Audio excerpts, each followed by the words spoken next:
We are going to repeat this session on the participants' request. Today's session is about fun with English. This is session 1 and repeated session.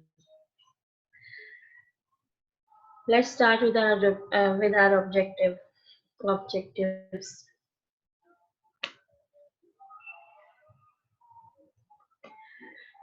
इस session में हम देखेंगे language क्या है, हम start कहाँ से करें, लैंग्वेज की बेसिक 4 स्किल्स क्या हैं, और खास तौर पर आज स्पेशली हम टारगेट करेंगे लिसनिंग एंड स्पीकिंग को। सबसे पहले हम ये देखते हैं कि लैंग्वेज क्या है।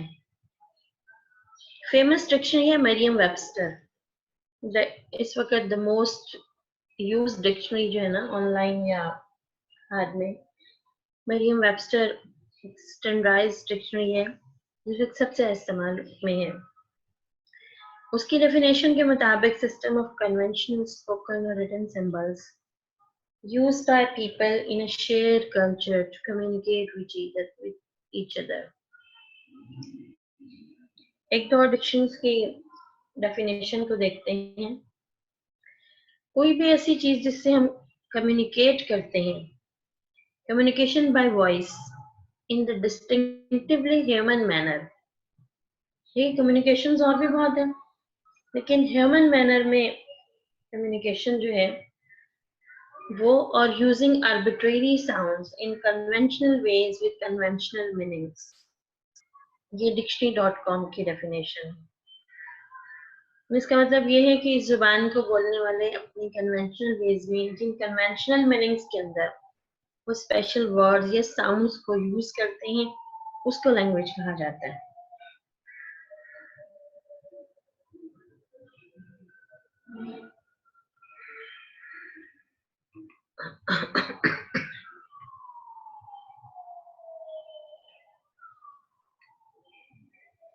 dictionary.com ही की एक दूसरी डेफिनेशन को देखते हैं, the system of linguistic science और सिंबल्स।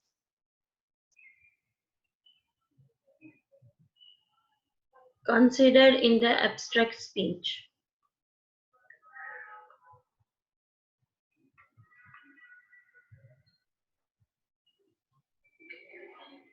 इसके अलावा 2-3 और डेफिनेशन जो मैं dictionary.com पे मिलती है। Any set of system of such symbols used in a more or less uniform fashion by a number of people who are thus enabled to communicate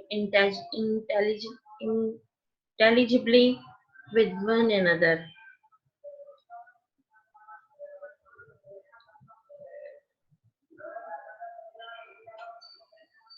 Any system of formalized symbols, signs, sounds, gestures, or the like used to conceive as a mean of communication thoughts, emotions and ideas.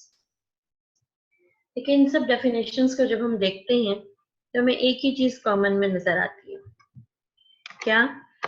कि language एक ऐसी चीज है जो communication के लिए use होती है। अब कम्युनिकेशंस के बहुत सारे स्टाइल हैं ना, इस पे इंशाल्लाह हम आगे भी देखते हैं कि कौन से स्टाइल्स हैं, और जब हम बच्चे को लैंग्वेज सिखाएंगे तो हमने सिखानी कैसे। एक खास बात जो हम यहाँ से सीखने जा रहे हैं, जो हम पल्ले बांधने जा रहे हैं, वही क्या है? Remember, illiterate of the 21st century will not be those who cannot read and write, but those who cannot learn, unlearn and relearn. हम नई कॉन्सेप्ट्स को कभी भी यूटिलाइज नहीं कर सकते जब तक कि हम अनलर्निंग ना करें। हमारा टीचिंग मेथड जो है ना वो इन्फ्लुएंस्ड होता है हमारे उस मेथड के साथ जिससे हमने खुद सीखा हो। आपकी जितनी एज है आज, जाहिर है आपकी लर्निंग 0 से स्टार्ट हुई है, आपका लर्निंग मेथड उतना ही पुराना है, तो वो आपका टीचिंग मेथड नहीं होना चाहिए। आपके टीचिंग मेथड को इनकॉर्पोरेट होना चाहिए आपके ईरा के साथ, जिसमें आज आप अपने स्टूडेंट को सिखा रहे हैं। रिमेम्बर, ये जो बच्चे हैं they will face the market after 10 or 12 years or 15 years. Or we can't ever even imagine today what are the professions of that day.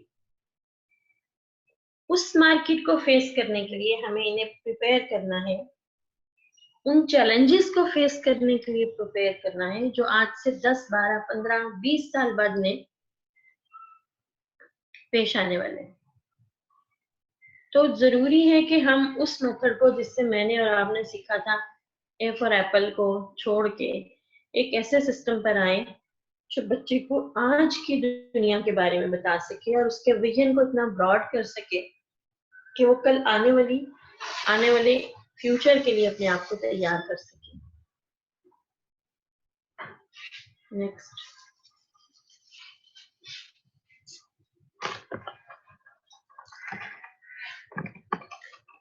सबसे पहले हम देखते हैं कि एक 3 साल का बच्चा जब स्कूल आता है तो सेकंड लैंग्वेज एक्विजिशन के हवाले से उसकी इनिशियल पोजीशन क्या होती है।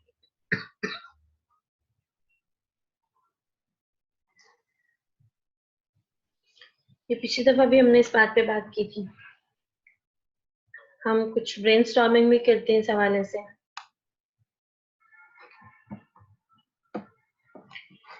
एक बच्चा जब अपने चाइल्डहुड में कितनी जुबानें सीख सकता है, या दूसरे लफ्जों में हम यूं भी कहते हैं कि हम इस पर भी बात करना चाह रहे हैं कि बच्चा जब स्कूल आता है तो कितनी लैंग्वेजेस में उसकी कमांड होती है, लिसनिंग एंड स्पीकिंग समेत। ज़ाहिर रीडिंग और राइटिंग तो भी उसने वक्त के साथ सीखनी है ना, जब उसका हाथ तैयार हो जाएगा वो पढ़ना सीखेगा। अभी उसकी इनिशियल पोजीशन तो स्पेशली लिसनिंग एंड स्पीकिंग की है, वो अपनी नेटिव लैंग्वेज जानता है, मदर टंग जानता है ठीक है, हो सकता है वो 2 या 3 लैंग्वेजेस का एक्सपोजर रखता हो। तो सवाल ये है, मैंने पिछले दफा भी आपसे पूछा था, how many languages a child can learn during early childhood.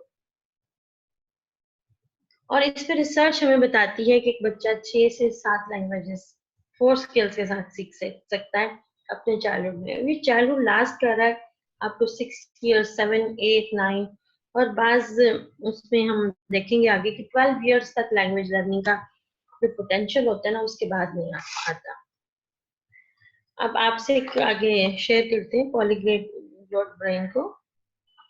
A person having speaking, reading, or writing knowledge of several languages is called polyglot. He or she can able to speak or write several languages. वो multilingual होता है। ऐसे brain को हम polyglot brain कहते हैं जो multilingual हो और वो listening, speaking, reading और writing के साथ उन languages को जानता हो। Next,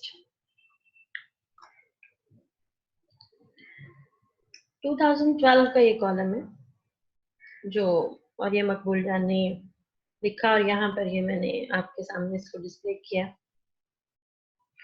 उनका ये कहना है, उन्होंने इस पर रिसर्च की और अमेरिका के एक माहिर दिमाग और लिसानियात ग्रेग रॉबर्ट्स के हवाले से उन्होंने ये बात की है कि ग्रेग के नजदीक 1 से ज्यादा जुबानें सीखने वाले दिमाग तेज काम करते हैं और कम तवानाई खर्च करते हैं। उनकी सलाहियत देरपा होती है, उनके यहाँ बुढ़ापे की अलामात कम होती है। सबसे बढ़कर ये कि उनकी याददाश्त के खत्म होने की बीमारी उनके यहाँ पैदा नहीं होती। आपको याद होगा कि बहुत अर्ली सेशंस में जो इंट्रो के सेशन थे उसमें हमने ये बात की थी ब्रेन डेवलपमेंट की कि हमारे बच्चा जो है वो कंप्लीट सेट ऑफ न्यूरॉन्स के साथ पैदा होता है। पैदाइश के बाद इंसानी ज़हन में एक भी न्यूरॉन ऐड नहीं होता, बल्कि जो मौजूद न्यूरॉन्स होते हैं ना वो आपस में कनेक्शंस बनाते हैं और नेटवर्क मजीद डेंस होता जाता है। जितना ज्यादा कनेक्शन बनेंगे उतना ही नेटवर्क जो है वो ज्यादा स्ट्रॉन्ग होगा।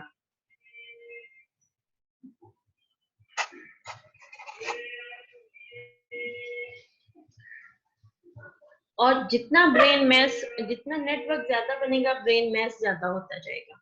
और हम सब जानते हैं कि ज्यादा बड़ा दिमाग या ब्रेन मैस रखने वाले ज्यादा इंटेलिजेंट कहलाते हैं। तो अगर हम इस पे बात करें कि हम बच्चे को 1 से ज्यादा जुबानें 4 स्किल्स के साथ सिखाएं तो इसका मतलब ये है कि हमारे बच्चों के दिमाग तेज काम करेंगे और उनकी तवानाई कम खर्च होगी। एक मिथ हमारे यहाँ ये डिस्कस होती है कि बच्चे के ऊपर जितनी ज्यादा लैंग्वेजेस सीखने का बोझ होगा ना, बच्चा उतना ही ज्यादा बर्डन फील करेगा और वो बहुत ज्यादा काम कैसे करेगा, फिर बच्चा ही है ना। यानी हम लोग अरबिक, उर्दू और इंग्लिश सिखा रहे होते हैं। अरबिक में भी हमारा कंसर्न तो पुराने बाग की रीडिंग का ही होता है ना, कम्प्रिहेंशन डेवलपमेंट तक तो कम ही जाते हैं। लिसनिंग एंड स्पीकिंग तो अल्लाह माशाअल्लाह कभी हमारा फोकस ही नहीं रहे, तो हम उसको भी लैंग्वेज लर्निंग समझ रहे होते हैं।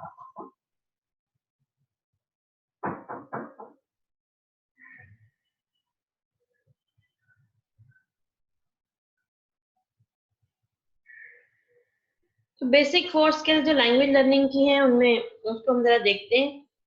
इसमें प्राइमरी जो है ना वो लिसनिंग है, और जैसे जैसे हम ऊपर आते जाते हैं लिसनिंग के ऊपर डिपेंड करती है हमारी स्पीकिंग। आप सब जानते हैं कि जो डेफ बच्चे होते हैं वो बोलना नहीं सीखते, इसलिए कि वो सुनते ही नहीं। हेलन केलर की मिसाल हमारे सामने है। वो 19 माह की उम्र में डेफ हो गई थी, और उनको गर्दन दौड़ बुखार के नतीजे में जो जिसका सामना करना पड़ा, तो उनकी समाज जो है वो मुतासिर हुई, लिहाजा वो बोलना नहीं सीख सकी। फिर अल्लाह ने उनको एक ऐसे उस्ताद से नवाजा जिसने उनकी इसमें हेल्प की। उन्होंने उसके फेशियल मूवमेंट को फील, अपने टीचर की फेशियल मूवमेंट को फील करके बोलना सीखा है।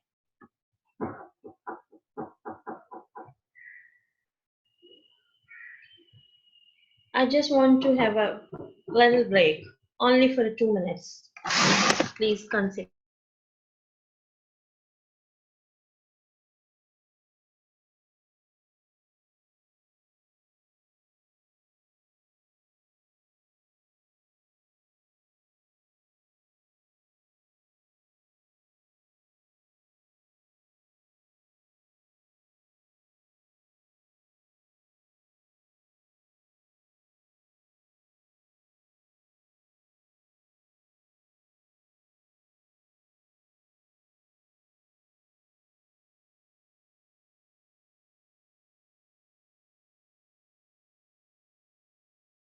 अस्सलाम वालेकुम, थैंक्स फॉर वेटिंग।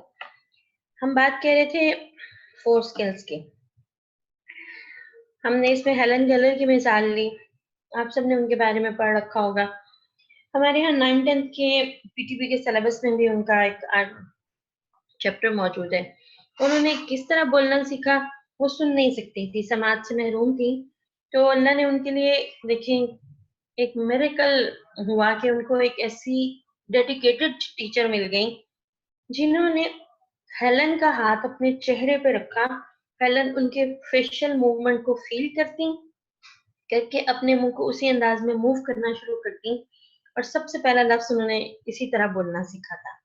अगर मैं मतलब गलत नहीं हूं तो मुझे लगता है वो लफ्ज डॉल था। बात ये है कि लिसनिंग के ऊपर स्पीकिंग डिपेंड करती है। अगर हम अपनी सेकंड लैंग्वेज एक्विजिशन के अंदर स्पीकिंग को शामिल करना चाहते हैं तो हमें लिसनिंग की एनवायरनमेंट क्रिएट करनी होगी। अब देखिए जो थर्ड वन है रीडिंग, ये बेस करती है स्पीकिंग और लिसनिंग के ऊपर। स्पीकिंग और लिसनिंग जितनी स्ट्रांग होगी, स्पेशली लिसनिंग, ठीक है। अब अगर हम जंप ओवर भी दे लें रीडिंग डेवलप हो जाती है, लेकिन हम अगर फ्लुएंटली इसी वो सीक्वेंस को लेकर चलें तो हमें लिसनिंग के ऊपर स्पीकिंग डेवलप करनी है, और फिर इन दोनों पे रीडिंग, और ये मार्वेलस होती है। इसमें बच्चे के अंदर इस कदर शौक पैदा होता है पढ़ने का कि हम इसे रोक नहीं पाते। हमें खुदा ये कि हमें उसे ये कहना पड़े कि सबक याद कर लो, रीडिंग कर लो, वो इस कदर रीड करना चाहते, जो जो वो सीखता जाता है रूल उसके मुताबिक उसका पढ़ने का शौक जो है वो और डेवलप होता जाता है। मैंने इसको खुद अपने एक्सपीरियंस में देखा है। फिर इन तीनों स्किल्स के ऊपर डिपेंड करती है राइटिंग।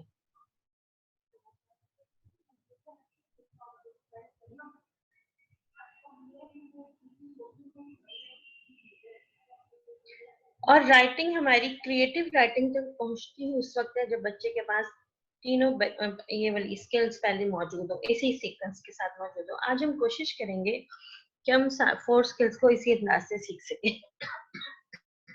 नेक्स्ट,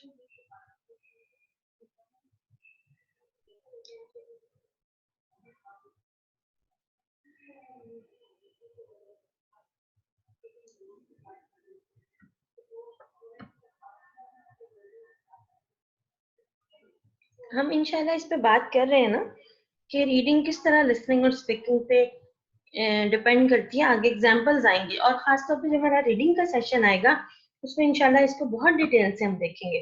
हमारे यहाँ एक बहुत बड़ी शॉर्टकमिंग यही है कि हम इन 4 स्किल्स को इंटर रिलेटेड समझ नहीं पा रहे, समझते नहीं है, और इसी एतबार से हम एक चीज को दूसरे से अलग करके आइसोलेट करके सिखाना चाहते हैं, तो वो रिजल्ट पैदा नहीं होते, वो रिजल्ट नहीं आते जो होने चाहिए। अब देखिए लैंग्वेज एक्विजिशन में जो फिजिकल ऑर्गन्स इन्वॉल्व हैं, मैंने कहा इंशाल्लाह मैं इसको एक्सप्लेन करती हूँ। लैंग्वेज लर्निंग एक्विजिशन में जो हमारे फिजिकल ऑर्गन्स इन्वॉल्व है वो है ब्रेन, ईयर्स, वोकल ऑर्गन्स और लिम्स। अब यहाँ पर फिजिकली भी इनका स्ट्रांग होना जरूरी है कि बच्चा इनको यूज करते हुए लैंग्वेज सीखे। ठीक है, जैसे हम पहले ईपीएल में देखते हैं कि हमने ईपीएल में फोकस है, ब्रेन का काम है, कंसंट्रेशन ब्रेन का काम है। हमने उसमें ग्रॉस मोटर और फाइन मोटर स्किल्स डेवलप की, लिम्स हैं जी।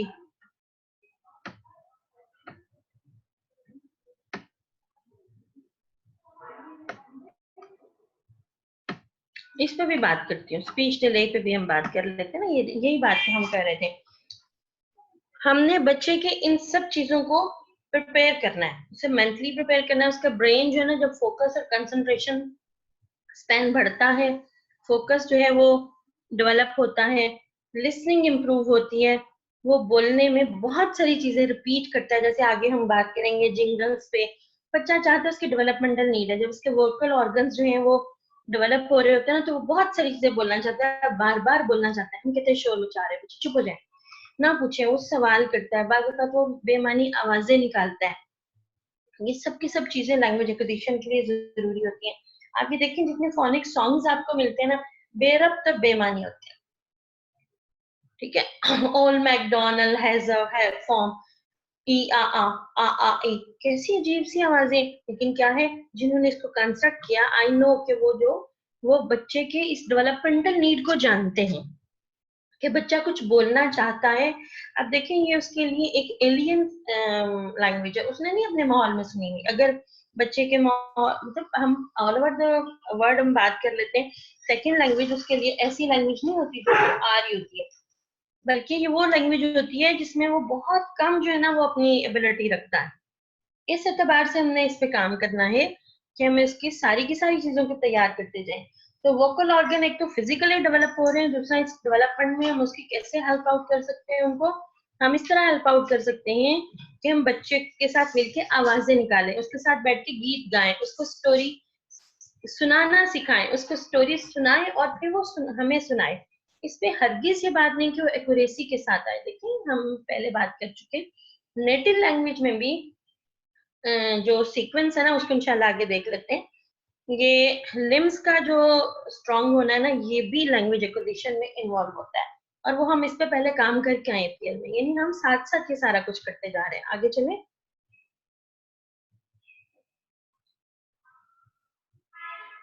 ये देखेंगे ब्रेन मैस है हमारे सामने, इसमें आप ब्रेन का कौन सा हिस्सा सिंटेक्स से रिलेटेड है, कौन सा सिमेंटिक्स है, फोनोलॉजी से क्या सेंटेंस के कम्प्लेक्स स्ट्रक्चर को और उसकी कंप्रीहेंशन को सीखने के लिए ब्रेन का कौन सी लोब जो है ना वो इन्वॉल्व होती है।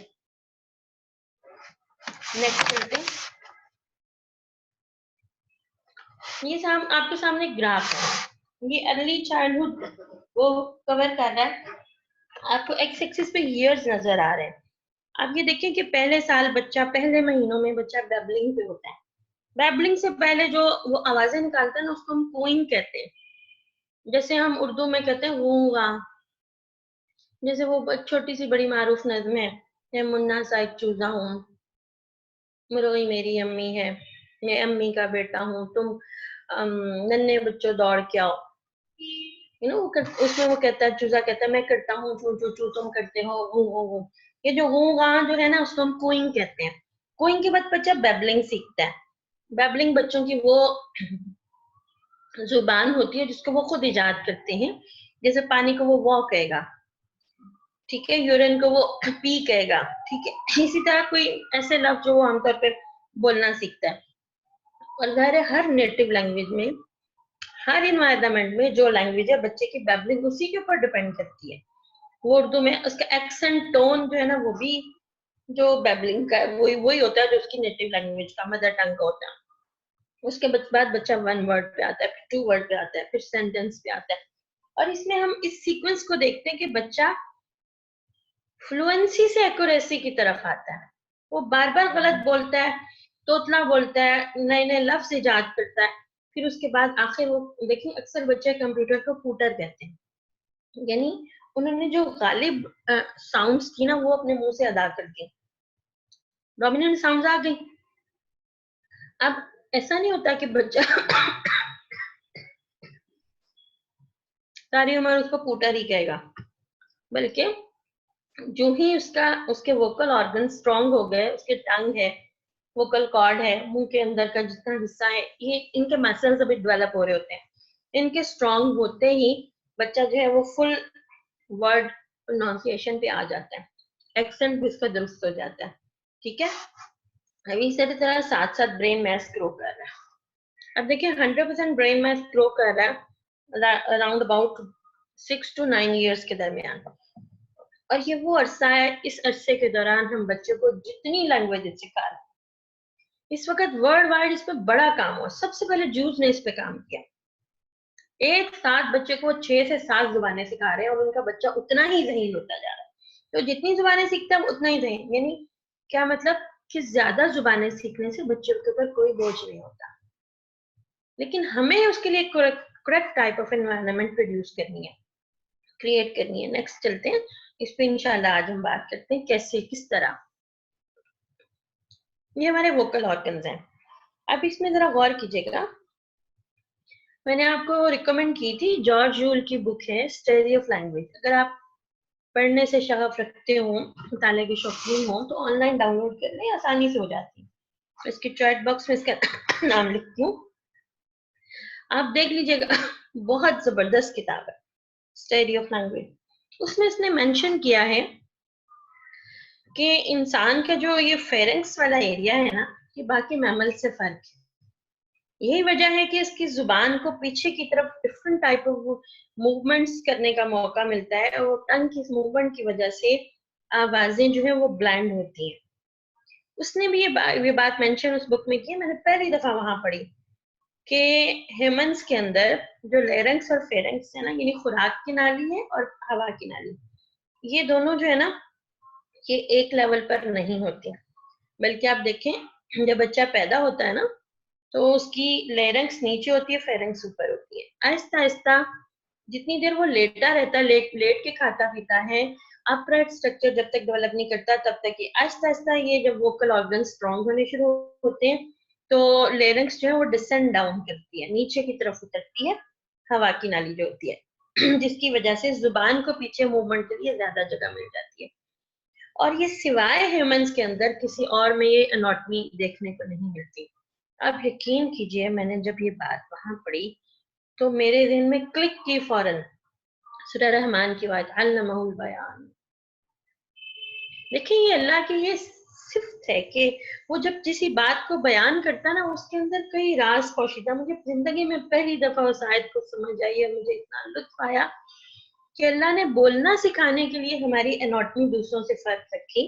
वो तमाम जानवर की तरह की मुख्तलिफ तरह की आवाजें निकाल सकते हैं, but they can't blend the sounds in the words. और इंसान सिर्फ उन्हीं आवाजों को ब्लेंड कर सकता है, और ब्लेंडिंग के लिए उसे जो एनाटॉमिकल स्ट्रक्चर चाहिए ना पीछे जुबान के मूवमेंट के लिए, वो और किसी में भी नहीं है, सिर्फ इंसानों में अल्लाह ने प्रोवाइड किया, यानी कि उसे बोलना सिखाया। और बच्चा जब तक गूंगा करता है, बैबलिंग, कूइंग और बैबलिंग पे होता है ना, तो उसकी ये जो दोनों पाइप्स होती है ना, विंड पाइप और फूड पाइप, सेम लेवल पर होती हैं। जैसे वो अपराइट स्ट्रक्चर में आता है, जैसे बैठता है ना, बैठ के कुछ माह बाद वो खड़ा होता है, जब वो खड़ा होकर चलना शुरू कर देता है ना, उस वक्त तक उसकी लेरेंक्स जो है ना, उसमें और फेरेंक्स में कम से कम 2 इंच का डिफरेंस आ जाता है। अब उस डिफरेंस की वजह से उसकी साउंड्स ब्लेंड होके वर्ड्स बन जाती हैं। जरा गौर कीजिए, बच्चा किस उम्र में बोलता है? किस उम्र में बोलता है? 1 साल, 1.25 साल, 2 साल, है ना? जब वो अपराइट स्ट्रक्चर डेवलप करता है ना, तो उसकी लैंग्वेज क्लियर होने लगती है। जब वो बैठने लगता है ना, तो वो वर्ड्स बोलने लगता है। ये वही उम्र होती है जिसमें लिरिक्स नीचे जा रही होती है। सिंगल वर्ड से बच्चा सेंटेंस पे जाना शुरू करता है। सुभान अल्लाह। अर्रहमान अल्लमल कुरान खलकल इंसान अल्लमहुल बयान। सुभान अल्लाह। आगे चलते हैं।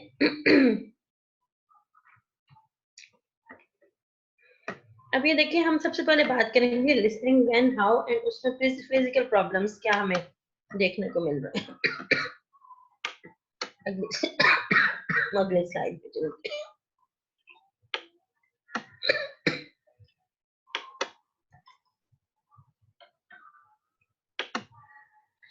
लिसनिंग में जो प्रॉब्लम्स बच्चों को फेस करना होते हैं ना, वो ये है कि उस जो स्पीकर जिस स्पीड पे बोल रहा है ना, सुनने वाला उस स्पीड को कंट्रोल नहीं कर पाता। अगर वो बच्चा है तो उसके लिए प्रॉब्लम बहुत ज्यादा है।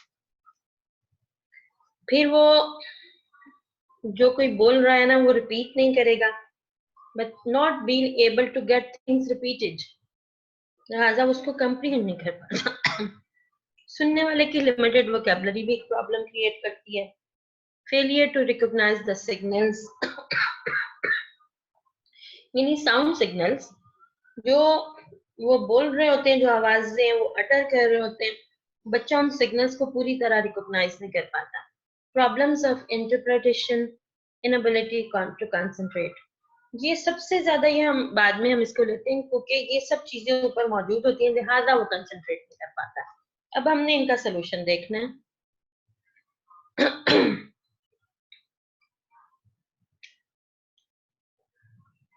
देखिए, सोल्यूशन देखना ना, इस चीज के अंदर है, जो क्वेश्चन आपके सामने ना, ये सोल्यूशन देंगे। देखिए, what is the natural order. कोई भी जुबान जब बच्चा सीखता है ना, मदर टंग ले ले, बोलना जब सीखता है तो क्या करता है, वो गू हाँ जैसी आवाजें निकालते हैं, जिसे हम कूइंग और फिर बैबलिंग कहते हैं। कूइंग कहते हैं जिसमें, उसके बाद मीनिंगफुल साउंड, जिसको बैबलिंग कहें, मीनिंगफुल वर्ड्स बैबलिंग में ही आ जाते हैं। फिर मीनिंगलेस वर्ड्स और मीनिंगफुल वर्ड्स, पहला लफ्ज बोलते हैं बाद बाबा, दादा, है ना, इस तरह के मम, माई, ये मीनिंगलेस से मीनिंगफुल वर्ड्स की तरफ उसकी सीक्वेंस जा रही है। जब वो वर्ड्स बोलना सीख लेता है ना, तो कुछ नॉनसेंस फ्रेजेस बोलता है। कुछ अरसे में वो नॉनसेंस फ्रेजिंग जो है, फ्रेजेस जो है, वो मीनिंगफुल फ्रेजेस में चेंज होती हैं, फिर मीनिंगफुल सेंटेंसेस में होती हैं, उसके बाद वो कन्वर्सेशन पर आता है। जस्ट लाइक दैट, यही नेचुरल ऑर्डर हमें सेकंड लैंग्वेज में बच्चे को प्रोवाइड करना है। हम क्या करते हैं, हम उसे सवाल जवाब की सूरत में कुछ जुमले रटवाने की कोशिश करते हैं, और मैंने अक्सर देखा बच्चे 2-4 साल तक भी जुमलों को बोलने के बाद बार नहीं बोल पाते। तो होता क्या है, एक बहुत बड़ी गलती हम बार बार कर देते हैं, हम बच्चे को करेक्ट करने की कोशिश करते हैं नेक्स्ट, जिसकी वजह से उस नेचुरल ऑर्डर से गुजर नहीं पाता। आपने कभी अपने बच्चे को जब वो बोलना सीख रहा हो और वो पानी को मम कह रहा हो, तो आपने उसको रोक के पानी कहना सिखाया हो, बार बार बोल के कि मम ना कहे, पानी कहे, कहो इसको पानी पानी, नहीं, हम गलती निकालते हैं ना। जस्ट लाइक दैट, हमने बच्चे को यहाँ पे कॉन्फिडेंस देना है, वो जो वर्ड क्रिएट करे और जिस जगह पे क्रिएट करे, उसके जुबान से कुछ ये साउंड सिग्नल्स निकलने चाहिए, मीनिंगफुल, मीनिंगलेस, इसी सीक्वेंस से वो आगे चलेगा। हम इसका सोल्यूशन सीख करते हैं।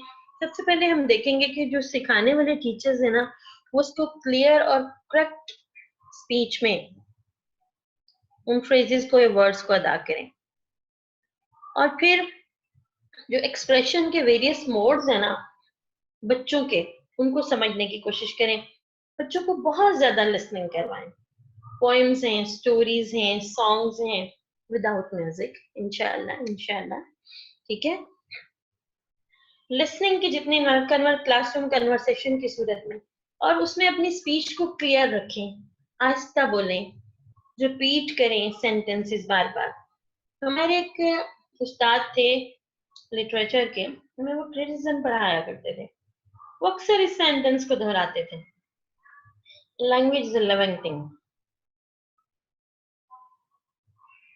वो कहते थे जुबान अपने आप को खुद समझाती है, आप एक लफ्ज बार बार बोलें। उनका ये ख्याल था कि मास्टर्स लेवल पे आपको डिक्शनरी नहीं देखनी चाहिए, आप एक लफ्ज को कॉन्टेक्स्ट में बार बार रिपीट करें सेंटेंस में, आपको वो लफ्ज खुद ब खुद अपना आप समझा देगा। तो मैं कहती हूँ जितनी ज्यादा लिसनिंग होगी, हमें लिसनिंग इन्वायरमेंट क्रिएट करनी है। Language usage with natural order, appreciation and celebration. बच्चा कुछ भी बोले, मैं आपको अपना एक्सपीरियंस बताती हूँ। मैं एक दफा प्रेप क्लास के साथ काम कर रही थी, वहां पे एक एक्टिविटी थी, बच्चे ने एप्पल द रियल वन, असली इस वाला से, उसको हाथ में लेकर टीचर ने उसको ना उसके डिस्क्रिप्शन की, is an apple, it is red and yellow, it smells sweet, it is juicy, I like it. अच्छा, उसके बाद उन्होंने बच्चों को ना इनवाइट करना शुरू किया कि वो इसको डिस्क्राइब करें।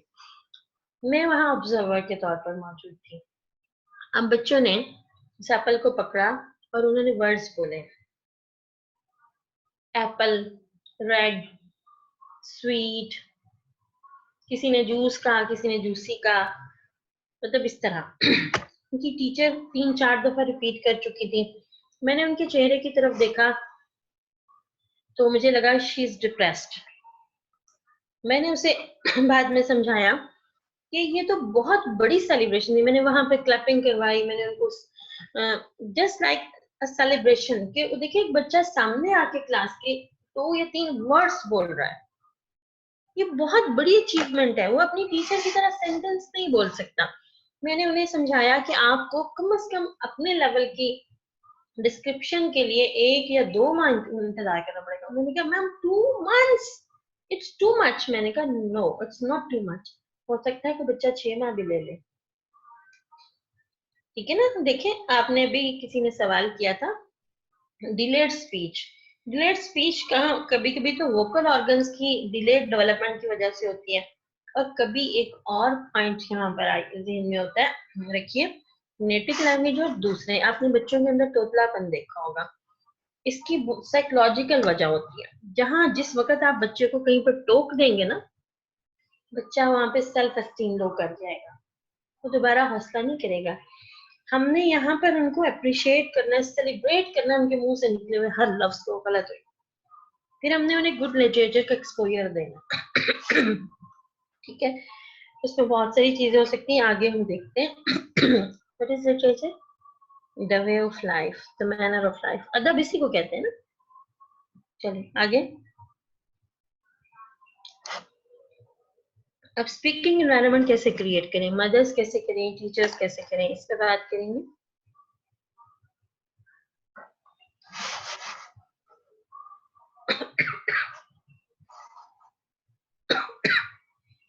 हम चलते फिरते बच्चों के साथ जिंगल्स डिस्कस करना शुरू करें, आप देखेंगे बच्चे जिंगल्स खुद बनाना शुरू कर देते। हमने पिछली दफा इसकी कुछ एग्जांपल्स भी ली थी। इंग्लिश के पोइम्स हैं। अब तो पिछले जमाने में तो बाबा ब्लैक की भी थी, अब तो माशाल्लाह इतनी खूबसूरत इस्लामिक नशीद हमें इंग्लिश में मिलती हैं। जैसे मैंने बच्चों को एक पोइम पढ़ के देखा, बिस्मिल्लाह बिस्मिल्लाह in the morning when we wake, बिस्मिल्लाह बिस्मिल्लाह। बहुत खूबसूरत पोइम है। उसमें सारे के सारे अर्ली मॉर्निंग के मैनर्स जो है ना वो डिस्कस हुए, और स्पेशली ये कि हमें कब कब बिस्मिल्लाह पढ़नी चाहिए। जिंगल्स पे बहुत काम करें, इसमें एलिट्रेशन होती है साउंड की, ठीक है। हमारी जो वर्क बुक्स हैं प्री नर्सरी की, उनमें जिंगल्स हैं।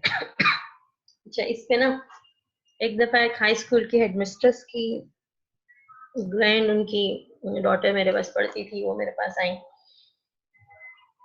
आप लोग कहने जाहिर है हमारे उस्तादों में से होंगी। उन्होंने मुझे ना डायरेक्टली इस बात पर डांटा कि ये किस तरह की किताबें लिखी हैं तुमने मरियम। मैंने कहा क्या हुआ? देखो ना प्री नर्सरी है, उसमें लिखा हुआ क्यूट कैटरपिलर, ये बच्चा बोलेगा कैसे? ये देखो डबल डेकर डायनासोर, ये क्या कर दिया? हाउस ऑन द हिल, अकेला हाउस काफी नहीं था, इतने इतने बच्चे हैं, अभी से पहाड़ जैसे उन पे बोझ डाल दो।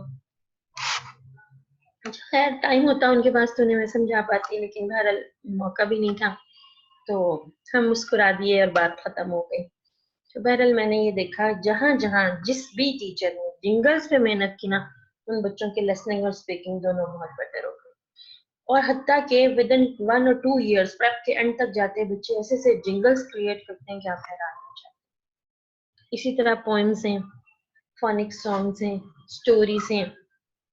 स्टोरीज क्रिएट करना शुरू कर दे बच्चों के साथ बैठ के, उन्हें एक सर्कल में बिठाएं और स्टोरी सुनाएं। उस स्टोरी में आप देखें बच्चा अपने पूरा माइंड जो है ना उसको कन्वर्ज कर देता है, अपनी पूरी कंसंट्रेशन को उस चीज को समझने में। उसकी आंखें खुली होती हैं, वो आपकी तरफ देख रहा होता है पूरे गौर से। बस उसमें साथ जेस्चर्स आपने यूज करने हैं स्टोरी सुनाते हुए। एक स्टोरी सुनाना शुरू करें, पूरा महीना सुनाते रहे।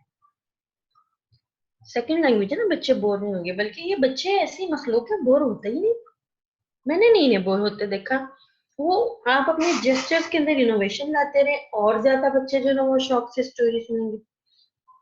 अभी 2-3 दिन पहले जुबैर मंसूरी साहब जो है ना, वो जामिया कराची के उस्ताद हैं, उनका एक पोस्ट पढ़ रही थी। बड़े मजे की पोस्ट थी। उन्होंने सिंध के एक स्कूल को विजिट किया और वहां पे उन्होंने प्री स्कूल की टीचर से पूछा कि मैं इन बच्चों के लेवल पर आना चाहता हूँ, तो मैं कैसे आ सकता हूँ। तो बच्चे भी, उन्होंने कहा प्यारे बच्चों मैं आपके जितना होना चाहता हूँ, मैं आपके जैसा बनना चाहता हूँ, कोई तरीका हो तो बताएं। उन्होंने लिखा हुआ था कि सब बच्चे खिलखिला के हंसे। लेकिन ये पहली आइस ब्रेकिंग थी। जब आप बच्चों के लेवल पर आते हैं ना, तो बच्चे आपके हो जाते हैं, वो आपका हर लफ्ज गौर से सुनते हैं। टीचर ने सजेस्ट किया कि सर आप घुटनों के बल हो जाएं तो आप इनके जितने हो जाएंगे। मंसूरी साहब कहते हैं जामिया कराची के प्रोफेसर हैं, बहुत अच्छे राइटर हैं, बहुत क्या कहना चाहिए, वेल लर्न आदमी है। वो कहते हैं मैं घुटनों के बल हो गया और मैं घुटनों के बल इधर उधर चलने लगा और मैंने बच्चों से बातें शुरू की, मैंने उनकी एक्टिविटीज में शेयर किया। बच्चे ऐसे हो गए कि मेरे और उनके दरमियान एक मोहब्बत का पुल बन गया। मैंने जितनी बातें उनसे की उन्होंने सुनी, उन्होंने अपनी बातें मुझे सुनाई। वरना आपको पता है बच्चे बहुत कम जल्दी किसी नए फर्ज से फ्री होते हैं। तो सबसे पहली बात यह है कि स्टोरी सुनाते हुए, पोइम साथ मिलके पढ़ते हुए, जिंगल्स बनाते हुए हमने उनके अंदर आना है। हमने ईपीएल में ये सीखा था ना, आई कांटेक्ट मैच करें और बच्चे के लेवल पर आके बात करें। यानी आप बच्चा अगर चेयर पे बैठा है तो आपको जमीन पर बैठना पड़ेगा, हत्ता कि आपका आई लेवल उससे मैच हो जाए। इसी तरह न्यूज टाइम है। न्यूज टाइम के अंदर आज आपके घर होने वाली या स्कूल में होने वाली कोई अहम बात, जैसे बच्चे पार्टी की बात, बच्चे ईद की बात, बच्चे बड़ी ईद की बातें, जानवरों की, एनिमल्स की करना बहुत पसंद करते हैं। छोटे छोटे सेंटेंस रिपीटेड फॉर्म में आप उनके साथ न्यूज टाइम में, किसी बच्चे के घर नया बेबी आया उसको डिस्कस करने बच्चे का फेवरेट टॉपिक है। आज का दिन डेली रूटीन डिस्कशन में, आज का वेदर, आज का दिन, आज की डेट, ये सब डेली रूटीन डिस्कशन में आ जाते हैं। इसी तरह छोटे छोटे क्वेश्चंस, ठीक है, या आप शुरू से ही बच्चों को आदत डालें, do you like this, do you, isn't it, इस तरह की कन्वर्सेशनल सेंटेंस जिसका बच्चों को रिस्पॉन्स देना आपने सिखाना है। 1 माह 2 माह 3 मैक्सिमम 6 मंथ्स में 3 साल का बच्चा आपके साथ स्पीकिंग लेवल पर आ जाता है। ये कोई बहुत बड़ा टारगेट नहीं है, अचीवेबल टारगेट है और हमने इसको क्लासरूम में करके देखा। इसी तरह मुख्तलिफ तरह की गेम्स हैं, मुझे 2-3 गेम्स इसमें बहुत पसंद है। जैसे एक यूट्यूब पे भी आपको मिल जाएंगी, आई स्पाई गेम है। I spy with my little I something that starts with ब साउंड। अब ये देखेंगे, एक तो आपके जो बच्चे ने वोकैबुलरी उसकी है, उसको इनिशियल साउंड की भी प्रैक्टिस हो जाती है, बच्चा इसको बहुत मजे से खेलता है। जैसे बच्चे छुपन छुपाई को पसंद करते हैं, इसी तरह इस गेम को बहुत पसंद करते हैं। इसी तरह एक गेम है who took the cookie from the cookie jar. ये इसकी प्रैक्टिस खुद से कर लें, नेट पे आपको म्यूजिक से मिलेगी। इसमें who, not me, then who, इस तरह के सेंटेंस बच्चे जब रिपीट करते हैं ना, 2 से 3 से 4 माह के अंदर बच्चे इन वर्ड्स को, बहुत एब्स्ट्रैक्ट किस्म के वर्ड हैं जैसे हु, देन, वाई, इसको इसका इस्तेमाल सीख जाते हैं 3 से 4 साल के बच्चे जो। इसी तरह मेक अ सर्कल बहुत मजे की गेम है। हेलो हेलो एक गेम है जिसमें बच्चा को 8-10 तरीके से अपना हाल बताना और पूछना सीखता है। ठीक है, नेक्स्ट देखते हैं 2 चीजें और इसमें हम डिस्कस करते जाते हैं। ये कुछ सैंपल के जिंगल्स आपके सामने हैं, जैसे एंट एट एप्पल या एंड्स ऑन द एप्पल। आप बड़ा सा एप्पल लें और डो के साथ एंड बना लें, या जो आजकल प्लास्टिक के छोटे छोटे इंसेक्ट्स मिलते हैं, उसमें एक एंट होती है, उसको बैठा लें एप्पल के ऊपर। अब बच्चे के साथ रिपीट करके देखें, बच्चा खुद एप्पल हाथ में पकड़ के उसके ऊपर एंट रख के बोलना चाहेगा, एंट ऑन द एप्पल। एक से ज्यादा हो तो फिर एंट्स, ठीक है। इसी तरह आप एक बड़ा सारा भालू ले लें, बहुत मिलते हैं, है ना। अगर ब्राउन हो सके तो ठीक है, वरना हम प्रिटेंड कर लेंगे कि ये ब्राउन है, या हम उसको ब्राउन फ्रॉक पहना देंगे, ठीक है। ब्राउन पेपर उसके के लपेट देंगे ब्राउन बनाने के लिए। Big brown bad bear, hollow heart on the hill. Hill बनाए, उसके बाद छोटा सा घर रख दें। घर में तो कोई नहीं है ना, खाली है, हॉलो है भाई, hollow heart on the hill. Caterpillar तो हमेशा बच्चों को बहुत क्यूट लगते हैं। Little lamb licked the lollipop. Pretty pet parrot. अगर आप इसके साथ इसकी रोल प्लेइंग कर सकें तो बहुत ही मजे की बात है। जिप से, जिपर से बड़ा सारा जिपर लें, उससे जेड बना दें, जिग जैग जिपर। देखिए आप दो बनाएंगे ना, आपके बच्चे बेमानी भी बन जाते हैं इसमें, ज्यादा मीनिंगलेस ज्यादा एंजॉय करते हैं बच्चों को। बच्चे तो चाहते हैं वो आवाजें निकाले, और घर में उन्हें इजाजत ही नहीं होती। और यार्ड गेम के तौर पे जिंगल करवाएं, बच्चों को बाहर ले जाए, और वो जिस भी वॉल्यूम लेवल पर ये काम करना चाहे उन्हें करने दे। दे एंजॉयड इट अ लॉट। मैंने ऐसे ऐसे जिंगल्स बच्चों को बनाते देखा है और कह के लगाते देखा। देखिए ये वो चीजें जिसकी जितनी ज्यादा प्रैक्टिस होगी ना, नॉन सेंस सेंसलेस, वो सारे के सारे इंशाल्लाह सेंस मीनिंगफुल कन्वर्सेशन की तरफ उन्हें ले जाने का नेचुरल ऑर्डर है। अगर आप इस यहाँ पर कोई अपने लिए मैनर सेट कर लें कि ऐसे नहीं होना चाहिए या वैसे नहीं होना चाहिए, तो फिर हम इस टारगेट को शायद नहीं अचीव कर पाए। क्या ख्याल है, थोड़े से जिंगल्स खुद बना के देखें। आप सब लोग जरा एक एक जिंगल क्रिएट करें तो चैट बॉक्स में। अब तो प्रैक्टिस हो गई होगी ना, पिछली दफा भी कुछ किया था, आज फिर से सही। मेरा ये बहुत फेवरेट टॉपिक है।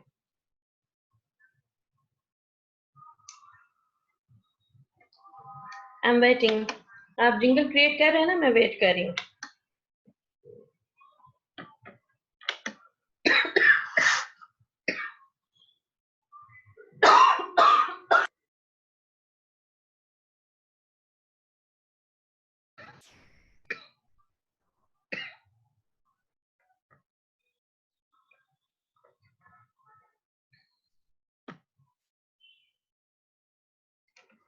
Some sand on the seaside. जबरदस्त है भाई, बहुत अच्छा आपने बनाया। Anyone else?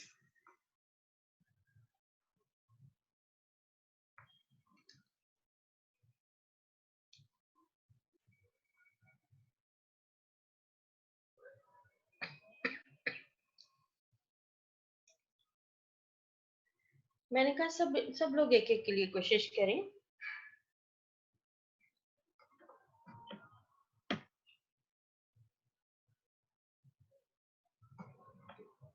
नेक्स्ट स्लाइड पे चलते हैं। मैं मेरा वेट कर रही हूँ, अगर आप जिंगल्स बना चुके हो तो। रफ रूट रोड, जबरदस्त है।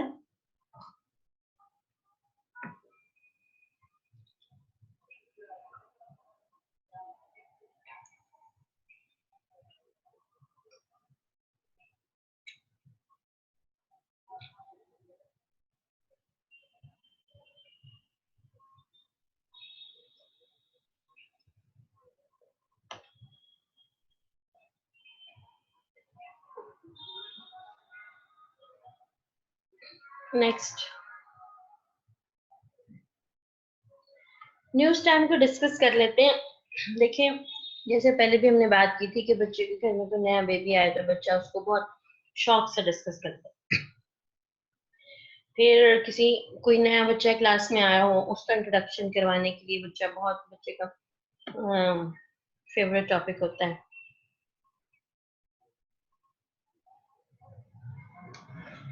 बात करते हैं इस पे। हम कुछ कोई पार्टी के डिस्कशन ले सकते हैं, कोई किसी बच्चे के घर में कोई वेडिंग सेरेमनी हुई हो उसके हवाले से, हम मैरिज सेरेमनी के हवाले से थोड़ी बहुत डिस्कशन बच्चों से कर सकते हैं। बच्चे नानों के घर जाते हैं, से सलाम टू स्टूडेंट, जबरदस्त है भाई। राजिद साहब जबरदस्त बनाया जिंगल आपने। न्यूज टाइम हम साथ साथ क्रिएट करेंगे बच्चों के, और आप देखेंगे कि कभी बच्चा खुद से उसको क्रिएट करेगा, वर्ड्स में क्रिएट करने से स्टार्ट करेंगे और बाद का नॉन लेस फ्रेज बोलेंगे, लेकिन इंशाल्लाह वो करेक्ट फ्रेज पे आ जाएंगे अप टू लेवल, ये लेवल 6, मतलब उन एज लेवल 6 तक।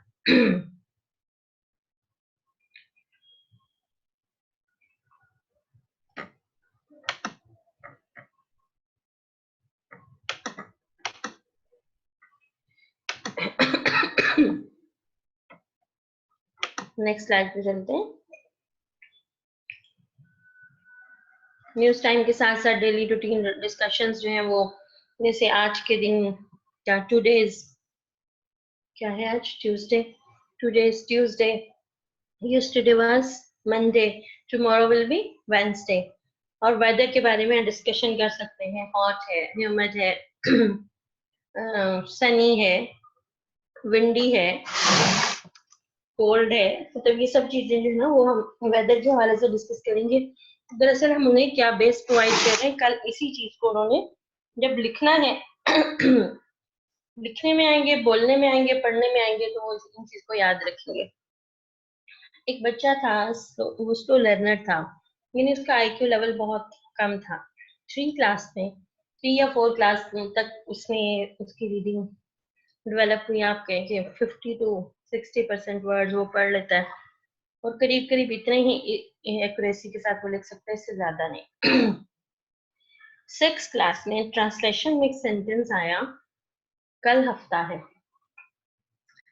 अच्छा भाई, पेपर चेकिंग के लिए मेरे पास आए तो मैंने देखा कि क्लास में से 80% बच्चों ने इसको ट्रांसलेट किया हुआ, tomorrow is Sunday, tomorrow is Saturday. वो एक बच्चा था जिसने लिखा हुआ टुमारो विल बी सैटरडे। मैंने उससे पूछा, बेटे आपका ये जुमला ठीक है, माशाल्लाह, आपने कैसे इसको ठीक कर लिया?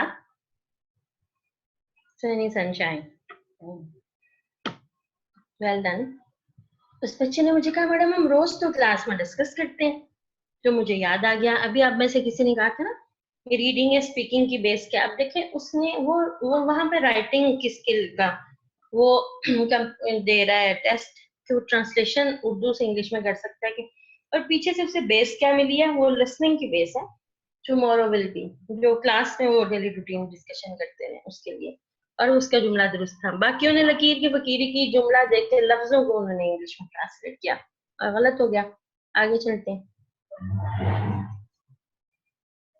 Listening and speaking by phonics, ये हमारा स्पेशल एरिया है जिसको आज हम जरा सा टच देंगे, और आगे फिर अगले सेशन में हम देखेंगे कि फोनिक के जरिए लिसनिंग एंड स्पीकिंग हमें कैसे सिखानी है। जाहिर है हमारा मेथड इस वक्त फोनिक्स का है, हमने चूज किया। उर्दू में को भी हमने सौती तरीके से पढ़ाना सीखा था, इंग्लिश में भी हमने फोनिक्स को ही जो है वो फोकस करना है।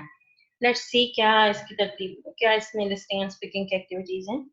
साउंड गेम्स हैं, फोनिक पोएम्स हैं, साउंड्स ऑफ द लेटर्स हैं, जिंगल्स हैं, राइमिंग वर्ड्स हैं। मोडो पे इंशाल्लाह साउंड्स की, साउंड ऑफ द लेटर की एक वीडियो हम आपके साथ शेयर कर रहे हैं, म्यूजिक के बगैर है, बहुत अच्छा एक्सेंट के साथ उन्होंने साउंड सिखाएंगे।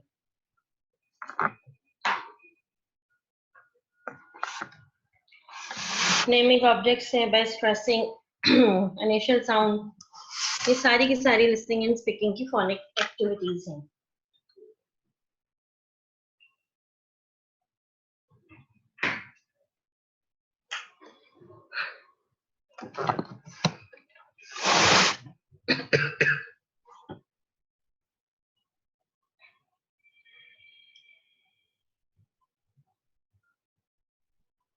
नेक्स्ट चलते हैं।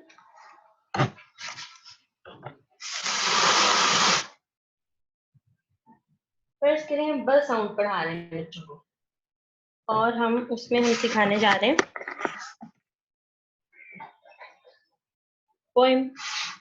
इससे पहले कि हम लेटर ब को इंट्रोड्यूस कराए ना, हमें लिसनिंग स्पीकिंग की एक्टिविटी से लिए लिसनिंग एनवायरनमेंट बनानी है, जिसमें हम बच्चे को जब ब की साउंड और शेप इंट्रोड्यूस कराई जाए तो उसके लिए कुछ एलियन ना हो।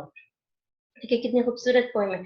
To little blue birds up in a tree build a nest for all to see. Long came the babies, 1, 2, 3. Now they all are a happy family. अब बच्चा इसको बोलेगा बार बार, इसमें एलिट्रेशन है, ब्लू बर्ड, बिल्ड, ठीक है, बेबीज, ये सारी बी के एलिट्रेशन जो है ना उसके बस ब साउंड को तक पहुंचने में हेल्प आउट करेगी। आगे देखते हैं। इसी तरह ब साउंड की फिर एक स्टोरी है, इसको रोल प्लेइंग से आपको करना पड़ेगा। आपको एक बॉबी भी चाहिए होगा, एक बनी भी चाहिए होगा, ठीक है, डॉक्टर साहब भी हो जाए तो ज्यादा बेहतर है। Bobby is a little boy, Benny the rabbit was his friend. Both were playing beside the blue lake. आपको याद होगा हमने लेक का कंसेप्ट दिया हुआ बच्चों को कल्चर एंड ज्योग्राफी में। यहाँ पे ब्लू लेक पास रखिए, रैबिट रखिए, बॉबी बनाइए, बहुत मजे की आपकी रोल प्लेइंग बनेंगे इस फॉनिक स्टोरी पे। Bobby slapped and bumped his head, Baba called the doctor. अब बॉबी साहब को यहाँ पे रोना भी चाहिए। And doctor said, eat a big banana, you will get well soon, inshallah. Right, आगे चलते हैं। ये हमारी फॉनिक स्टोरी हो गई। इसी तरह गेम्स हैं, जैसे मैंने पहले कहा स्पाई गेम, जिस लेटर को आप करवाएं उसी की स्पाई गेम करवा दें। वो साउंड करवाया, आई स्पाई विद मैंने चलाया समथिंग। ट्रे में आप चीजें रख लें, उसमें 2 चीजें सिर्फ ब से बनने वाली, बाकी सब बच्चों उसमें से ढूंढे, लेकिन ये उससे पहले उसको उस वोकैबुलरी पे को मास्टर करना है। यानी फर्स्ट करें आपने उसमें बर्ड रखा है, ठीक है ना, उस पे आपने क्या रखा है, इसके अलावा ब से बनने वाली कोई चीज जैसे बेर है, तो बच्चा उसको उसका नाम जानता हो तभी वो ढूंढ सकेगा। ESL गेम्स आपको नेट से मिल जाएंगी, मुझे ज्यादातर पर पसंद है ESL गेम्स, क्योंकि वो जेस्चर्स के साथ जब गेम कराते हैं ना तो बच्चों के लिए बहुत ज्यादा वो एक ऐसा सिचुएशन क्रिएट हो जाती है जिसमें वो बहुत ज्यादा इंटरेस्ट लेता है। फिर इसी तरह इसी फॉनिक गेम्स और सॉन्ग्स हैं जो बच्चों के लिए क्लासरूम में listening and speaking environment create कर रहे हैं।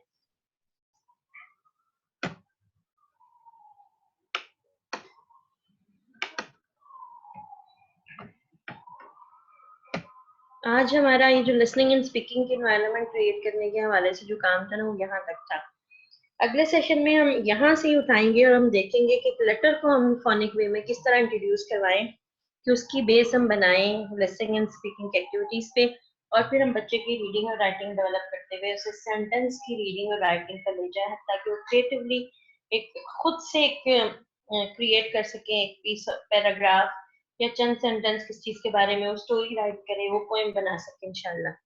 ये आज का हमारा सेशन था। आपका कोई सवाल हो तो आई वेलकम।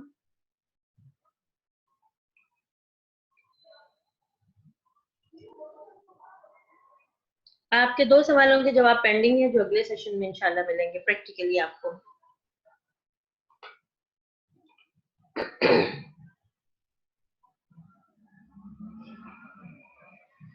ओके, दुआ पढ़ लेते हैं।